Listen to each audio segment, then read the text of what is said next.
Hey everyone, Todd here, InternalArchitect.com, and in this video I want to share the story about my missing tooth. When I was going through cancer, I went through the first 12 rounds of chemotherapy to really try to get my lymphoma into remission and kind of kicked, right? I was staged really advanced 4B, and that presents a lot of challenges itself, right? And over the course of 12, we saw a lot of really good results that were, looking really positive. Huge reduction in the amount and the size of my lymphoma, not only in my liver, but also in all the lymph nodes from my neck, my chest, all the way through my groin, and even in my armpits and whatnot too. As after the 12th round, we were looking good, and we kind of took a little bit. Took another month or two just to kind of let everything kind of settle out, and went in for another PET scan, and that's when we saw the reoccurrence happen. And at that point, it was decided that I needed to go through a stem cell transplant as my next course of action to try to get into remission and stay in remission. So as I had to go through 2 more rounds of what they call chemotherapy treatment called ICE. The first 12 were ABVD. And for those of you that have been through lymphoma and have had that, have maybe even gone through that treatment and did amazing, but just wasn't quite enough to kill the lymphoma. So the next 2 was an ICE treatment. It was a 3-day treatment. I did 2 of them, and that was in preparation for the stem cell transplant.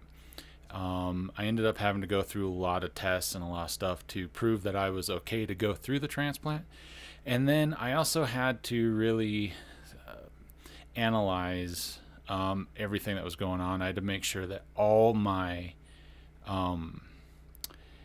I didn't have any sort of infection in my body whatsoever before I started the last round of chemotherapy, BEAM, BEAM, which was essentially to nuke my immune system and kill the lymphoma, and then do the transplant to bring my immune system back. So there was only one real issue that I had, and that was this tooth.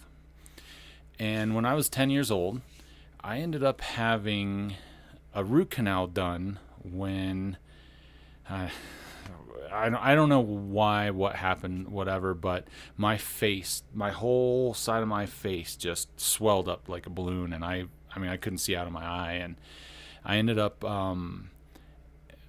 my dentist, we ended up going up and trying to clean it out. I mean, it was absolutely horrible, and that's probably why I have a little bit of a fear of the dentist as it is. So knowing that there's always this underlying kind of drainage, and it never bothered me, and I had it for over 20 years, 24 years, and it was there, and it was conscious. So we made the decision to pull the tooth, and I did a bone graft with the intention of putting a stud in and a fake tooth later. I haven't gotten that far yet, but so I ended up having the tooth and then did the bone graft. So they opened up my whole gum and did the bone graft and whatever, and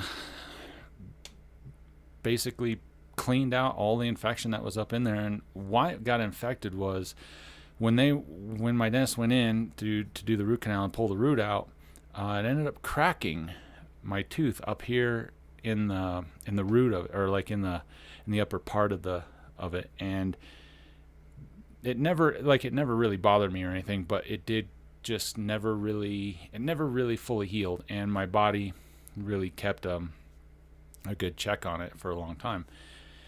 Now I don't know if that could have been some of the cause to the lymphoma. Who knows? It's it was just something that was there, but ended up taking care of it and got it out of there, and on antibiotics and everything cleaned up, and I don't have that infection anymore. And then I was able to go through the stem cell transplant and everything else. So the rest is history, as they say. And fortunately, a little over 8 years now, I am living in remission, and it feels good. But yeah, I just wanted to share that story of why I don't have a tooth. And to be real honest with you, I've gotten really used to it, and it doesn't bother me whatsoever. And at this point, I might not ever get it fixed. I might just leave it, or I might get it fixed. I don't know. Kind of depends. But I really doesn't bother me at all. So yeah, so hope you liked the video. If you have any comments or questions, hit me in the comment section below. I'll get to them as soon as I can, and give me a thumbs up if you like what you saw, and appreciate your time and energy into watching the video, and I will see you on the next one.